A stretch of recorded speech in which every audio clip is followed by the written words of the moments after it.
It's we're live. Hold it now.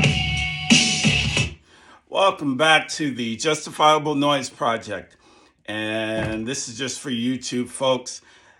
This is where I'm just going to go, I'm going to be on script, I'm going to be off script.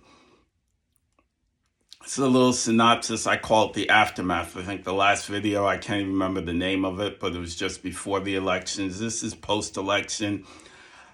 I'm not going to go over everything that you've heard maybe once, twice, 3 times, 4 times on TV, 50 times on TV about the elections, but I'm just going to give my own introspective of what I thought.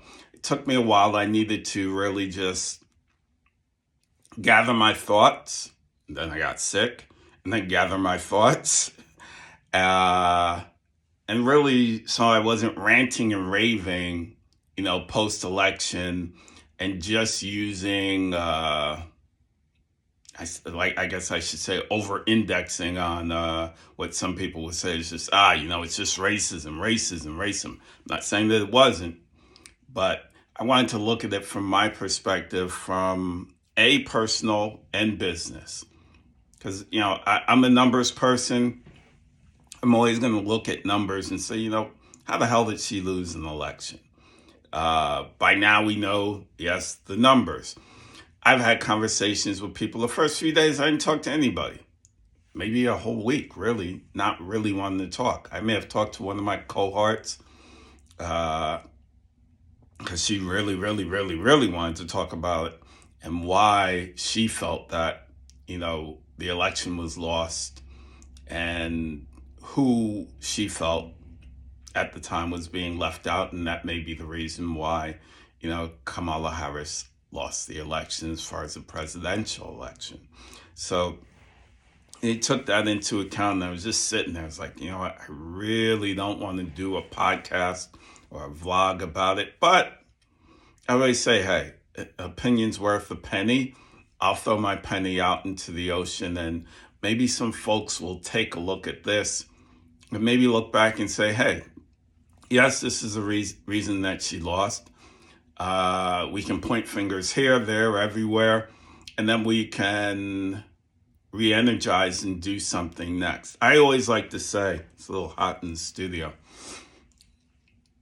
I always like to say that when you're looking at making major change, especially in a capitalistic world, a lot of times it comes through bloodshed. It comes through the fact that one must, hurt somebody's pockets in one sense or another, because that's what capitalism is. I know that there was a big fight to maintain democracy. I would sit around, I heard that on TV a lot, and it was like, as a person of African descent, here in the United States for that fact, or if I look at most of the Western world, although we have privileges, when you look at democracy, we have not gotten 100% of democracy at any point in time since we have landed on these shores, whether by force or willingness to come. So, that didn't really hit home to me. I know that voting, which is one way to make change, is how one will actually sit there and say, okay, this is what I'm going to do. I'm going to play this chess match, and I'm going to try and get the person that I feel that is closest to my moral objectives and what I want to see, So in that sense, that's how I stood. There are a lot of things I can hold my nose up to. I've, done so in several elections, whether it be on the national front or locally. But most importantly, let's just hone in on this. So I call this vlog, this podcast, the aftermath. And it's, it's kind of I like to look at it as an election of contradictions. People voted away from their best interest. And how I'll hone in on that is really just looking at numbers, because at the end of the day, numbers really never lie. People lie. But numbers don't lie. Now, someone could sit there and be, very sarcastic and say, well, in the case of Trump, if you're just looking at the presidency, well, the numbers didn't lie. He got overwhelming. Well, as the days come in and you start looking further and further at the numbers, it wasn't that large of an expanse of a number. But nonetheless, he won the electoral vote. And no matter how you may not like that, and you're not running into the streets, and I'll touch on that in just a moment, that is what occurred. Now, yes, I talk about running into the streets. I think that, yes, by and large, if people are so pissed off, well, where are they? Are they just on overload? And, I went into a booth, I voted, I played my part during the election. In other countries, people get out in the streets when they're that pissed off at either what a politician or a corporation has just done or are about to do. They get into the streets and they really get very vocal about what is bothering them. But here in the United States, it is just so different. Now, we talk about foreign. During the time, I call it, I was on my timeout. I got calls. Joanne, I'll shout you out. Joanne in England, she's like, how could that happen again? The night of the election, she's sending me messages from abroad. In her case, she's in the UK, and she's like, Andre, this isn't looking good. I'm like, hey, Joanne, still got a lot of time, still a lot of numbers to come in. She's like, it's not looking good. I went on later to say, hey, Joe, this result now is no different than Brexit. And I know most Americans will not know what Brexit is, but it is something that, British people right now are having to deal with. They want to separate themselves, so to speak, from the rest of the world, or rest of Europe, so to speak. And they're not reaping any major benefits in any way, shape, or form from separating themselves from the European Union. It really has been disastrous for them, but that's their case. But that's only, parallel that I could, manufacture and say, hey, Joanne, this is what it is. And, my friends in Africa was like, hey, Andre, but nobody is upset. Life is moving on. I said, this is America. Yes, they move on to their football, to their guns, to their reality TV. And although reality TV will be the president that they elect, but this is how America is. They're quick to chant USA, but they're not that quick to run to the streets and say, hey, this is the USA that I really want. Now, all that being said, election of contradictions, of consequences, that's how I look at it. Democrats, yes, could they have sold, if I think about my friend Nakia, could they have sold a better message? Could they have sold their accomplishments, a lot better? A lot of people say, well, Kamala could have done all this. You gotta remember, she had 100 days. She was like NWA, 100 days and running.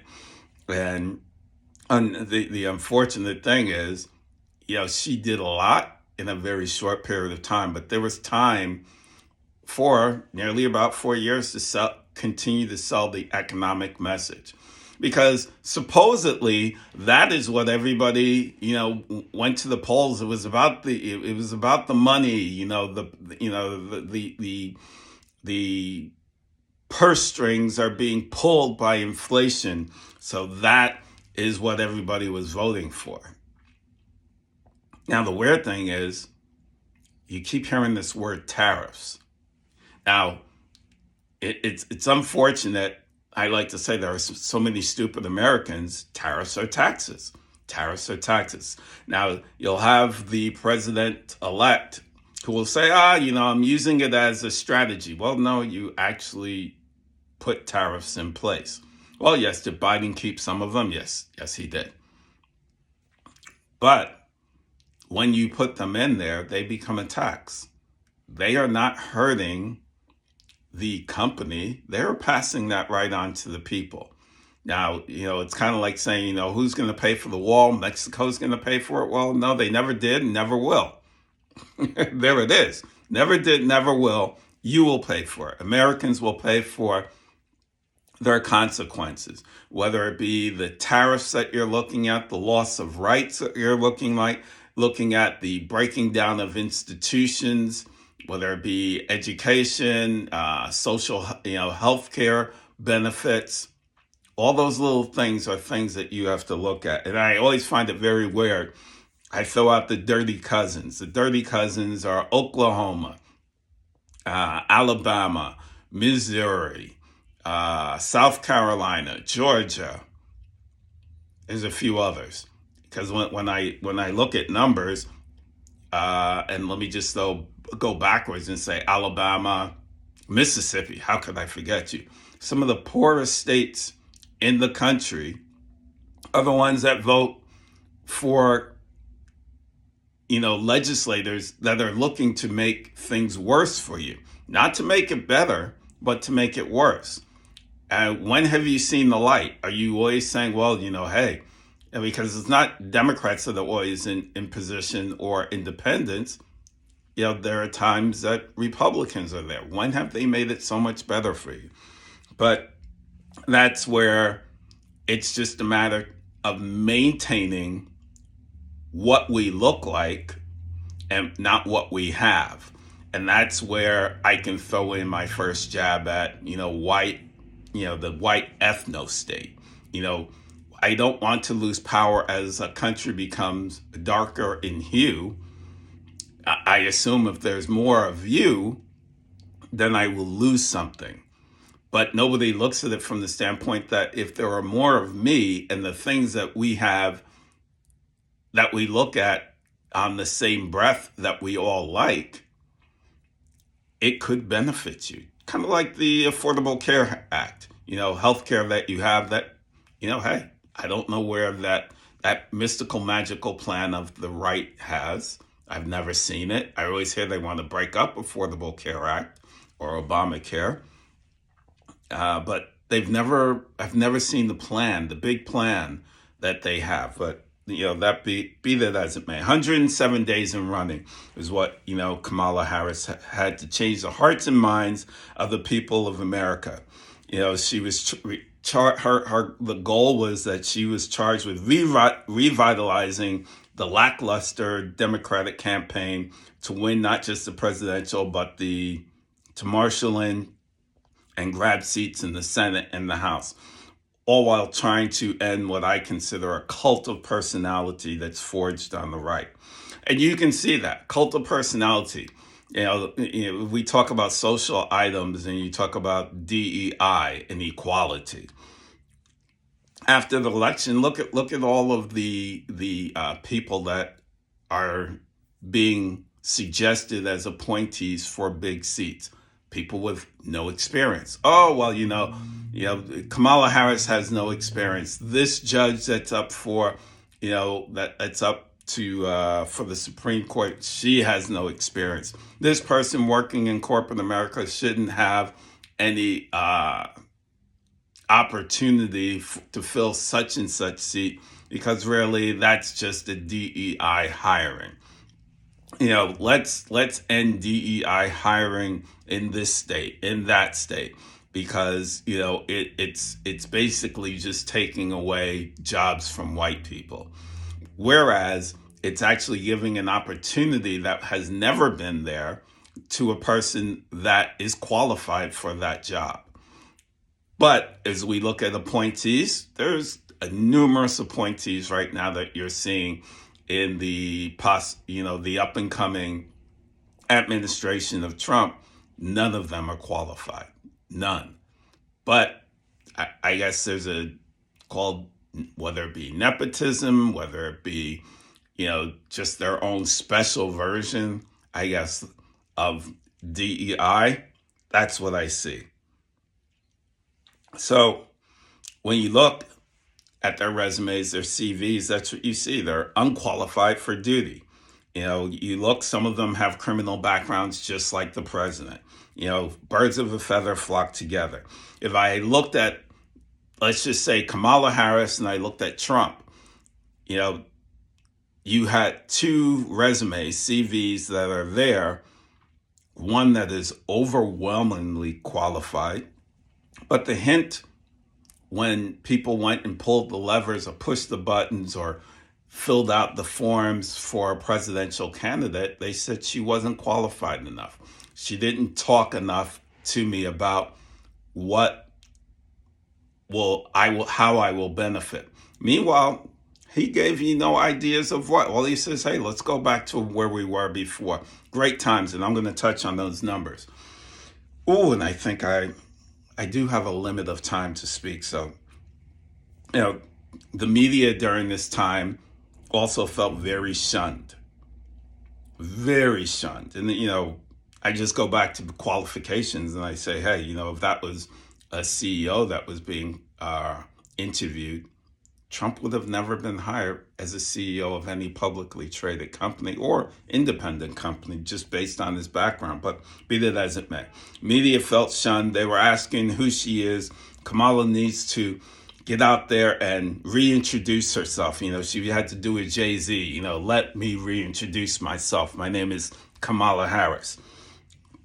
If you didn't already go just to her website to see who she was, if you didn't know the work that she did in California, so she went out. She did a lot of things to get her name out there.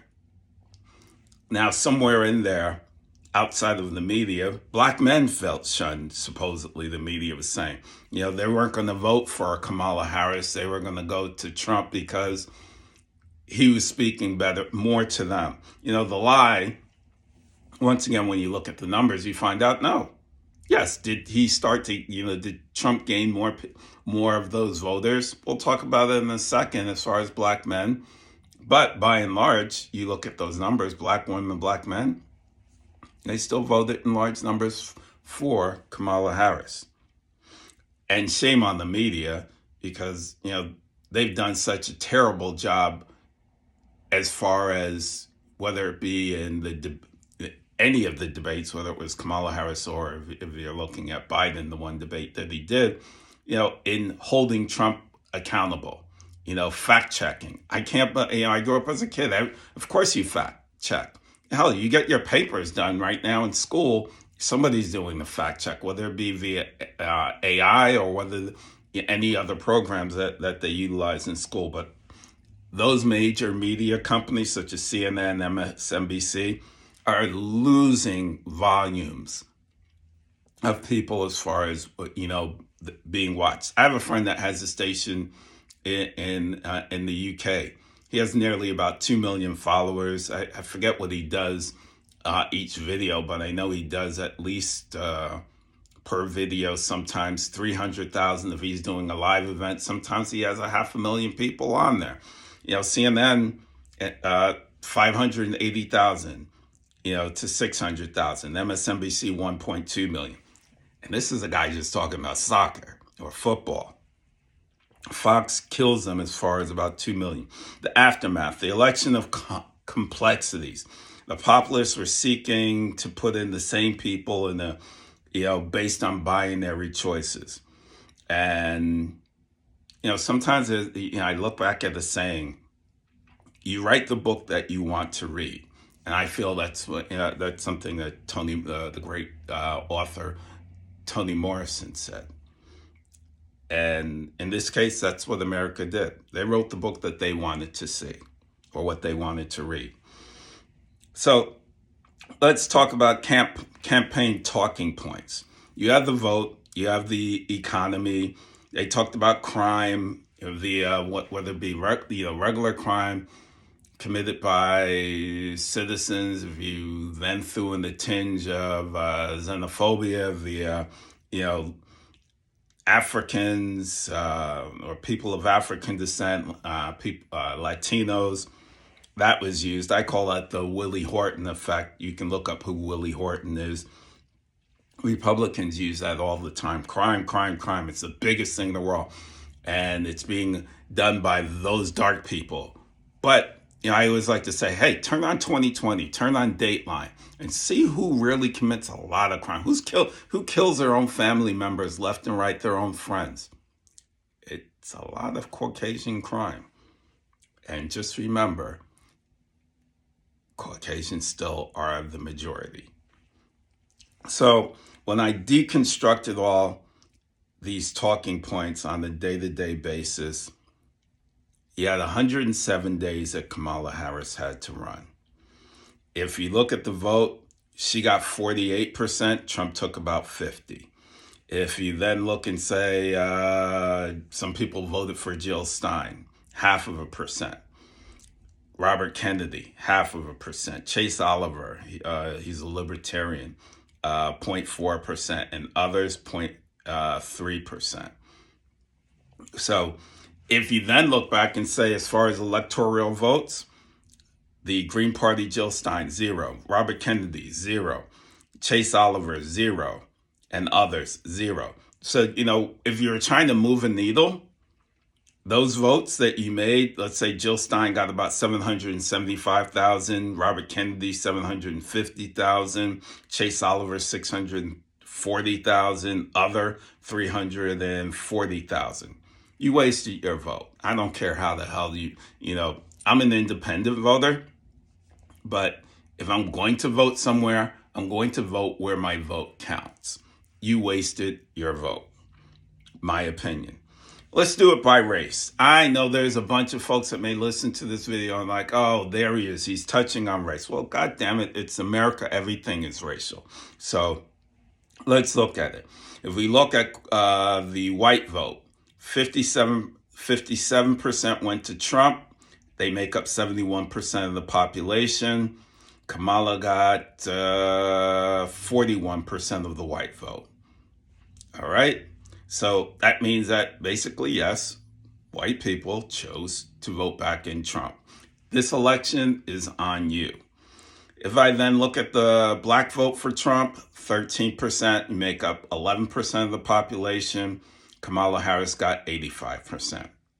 Latino vote, 46%. You make up 12% of the population. That was 46 to Trump, 52 to Kamala. Asian vote, let's say 40%. You make up 3% of the population. So 40 went to Trump, 54 went to Kamala. Indigenous vote, interesting. 65% went to Trump, 34% went to Kamala, make up 1% of the population. And then there is other, 52% of the other vote, which makes up 2% of the population.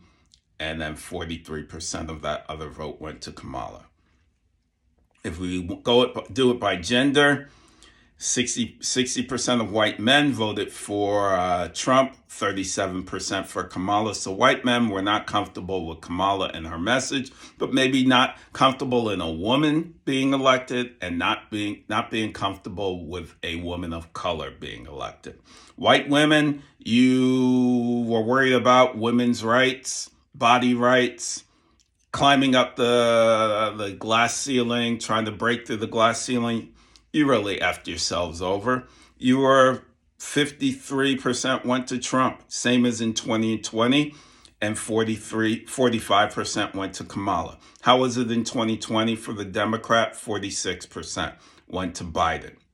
So white women, I don't know what the fuck, pardon my phrase. I try not to curse on my videos. And as I said, try not to be emotional either. You voted against your own interests. God damn it, you did. Black men, 21% to Trump, 77% to Kamala.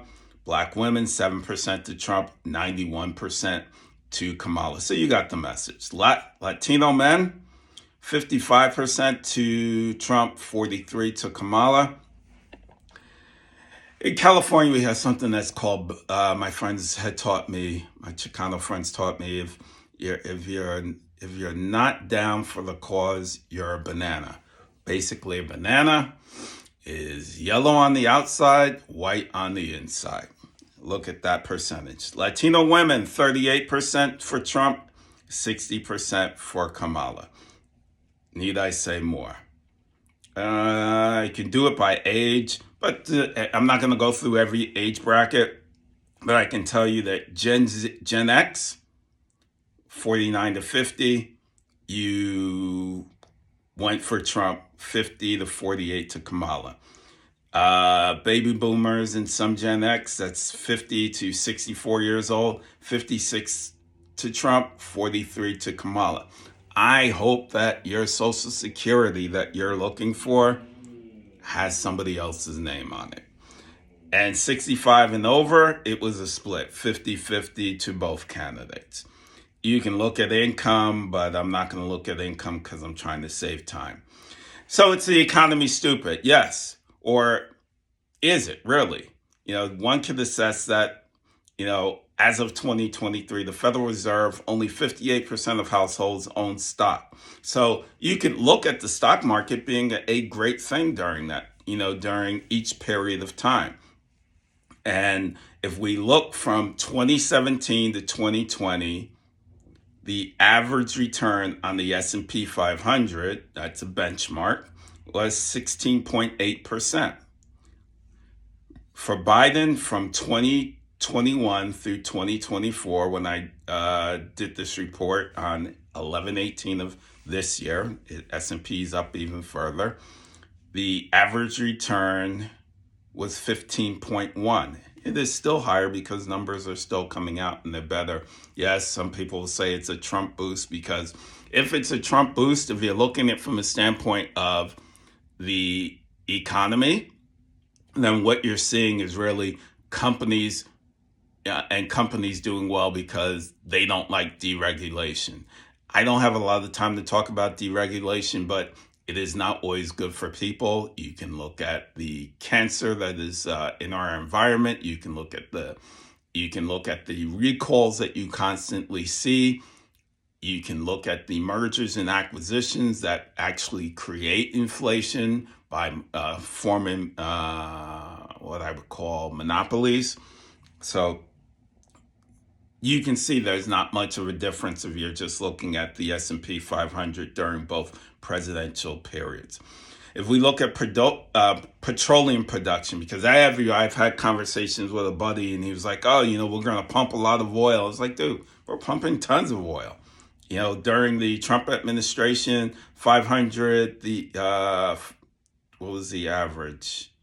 575 million metric tons. In the first year, 670, 751, 713 in the Trump administration. In the Biden administration, 716 million metric tons, 762 million metric tons, and 872 million metric tons in 2023. And just to let everybody know, it's not based solely on what we do as far as production in the world. There's something that's called a spot price. That is a price that is given to production that is made all throughout the world. The United States, yes, is the biggest production producer of petroleum, but then you have OPEC, and they are also a huge conglomerate, and they produce oil. Those are the various countries under OPEC. So it is not just the United States that gets to create the price of oil. That is a hell of a misnomer that most people don't know. I don't have time to do the gas prices one by one, year by year, so sorry about that. Jobs created from 2017 through 2020 under Trump is a negative 2.8 million with an average unemployment rate of 5%. Under Biden, 2021 to October of 24, a gain of 16.518 million jobs created, unemployment rate 4.15. Jobs have been created. As I said, people voted against their own interests. Unemployment rates. Trump always talked about, and I'm so limited on time, but I'm going to try and get this out real quick. Unemployment rate amongst worker groups. Trump always talked about, you know what? I was the best person for Black Americans. Well, if we look at white Americans in 2017, 3.7, 3.2 under Biden in 2021. If we look at Black Americans for Trump, 6 point. Actually, let's just look at the best year for Trump, 5.9 in 2019. For Biden, 5.2 in 2023. So even right now in 2024, 5.7, that's the unemployment rate for Blacks. I'm just looking at the misnomers. I don't have time to go through everything else, but false narratives all over, and that's why you fact check. Inflation. Consumer price index is basically how you look at inflation. Under Trump, it was 2.1, 2.4, 1.8, and 1.2. Biden took over during the COVID crisis, so at 4.7, 8%, 4.1, 2.6 presently. So you see it's gradually coming down. Now, deflation is something that has only occurred twice in 60 years. 60 years, pardon me. That was in 1930 through 1933. During the Great Depression in 2007 and 2009. And that's basically where you see negative inflation. Or I like to say, really, we look at disinflation, where the CPI actually goes up and continues to decrease slowly over time, and it's negative. So in that case, misnomer that it actually comes. Holiday spending, we just went through Black Friday. And we actually just went through, I like to call Friendsgiving or Misgiving, Thanksgiving, however you look at it. And you hear on TV, most amount of sales on Black Friday than ever. And if you look at traveling, they say the same thing. So if it's the economy, where are all these people going? Where is this money being spent? People have money. So once again, it wasn't the economy why they voted against Kamala Harris. It was a woman, and this was also because she is a woman of African descent. If we look at holiday spending, I have those numbers. It's increased tremendously over time. Housing units, from Trump 2017 through 2019, the average building of housing units, 1.197 million. Biden, 1.367 million. All right. And that's with a shortage since the 2007 recession. Average poverty rate during this time, under Trump, 11.5 during 4 years. Under Biden, 11.4 thus far. That's your poverty rate. Uninsured people in the United States, this is from the U.S. Health and Human Services. Under Trump, 31.13 million. Under Biden, 27.43 million. Crime. Everybody talks about crime. Let's do it. We're almost finished. This is from the FBI. Crime has gone down. Violent crime per 100,000. 377, 373, 364, 385. That's under Trump.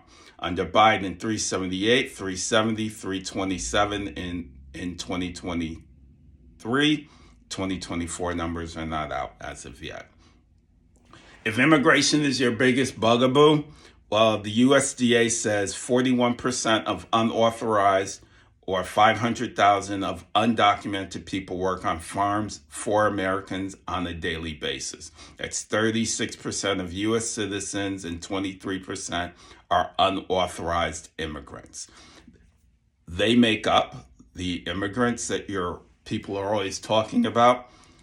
300,000 in farming, food production, 210,000. Food-related projects, 75,000. Grocery stores and convenience stores, 155,000. Restaurants, 835,000. And other 90,000. 30 to 40% of U.S. construction it employs immigrants. And that basically is to keep their costs lower. Reasons, again, as I mentioned, xenophobia is why people don't want immigrants here. Although, if you look at your president, where's his wife from? Where are her parents from? Not from here in this country. So people voted against their own interests. They didn't sit down and think about, gun and ammo reform, healthcare reform, equality for voter suppression, climate crisis, consumer protection to maintain your data, to safeguard your food. They didn't look at any of that. They just looked at, hey, let's kind of keep things as they are. I love to go through a lot of other data, but since we're closing in on my time, I try, again, not to over-index on race, but when I look at the election, you can see that Black people, by and large, did get the assignment, and they went out there to fight for these so-called democratic rights that we have been fighting for since the end of time, so to speak. Black women are really fed up with regards to voting, and I guess that's how Nakia felt, in speaking to her. But we can't get distracted. And, my next podcast really will tune in on that. Power to the People, an agenda for moving forward will be my next podcast, not just on YouTube, but also on other channels, where basically moving forward, we're looking at, you can either curse the darkness and just be pissed off, or you can light a candle and come up with an agenda. You don't want to continue to fund your oppressors. So we're going to look at ways to be a true steward of your money. Money is power in a capitalistic society. African Americans have buying power of just under $2 trillion. Make corporate America see you as humans and not as a one-way exchange of your money, your hard-earned money. Reprogramming will basically be the changing of hearts and minds, basically sacrifice. But at the end of the day, I believe we can all say no to Tesla. All right. Thanks for joining me very quickly. This is a Justifiable Noise Project. Finger that like button. Subscribe, share. Peace be unto you till the next time we speak. My name's Andre. Take care.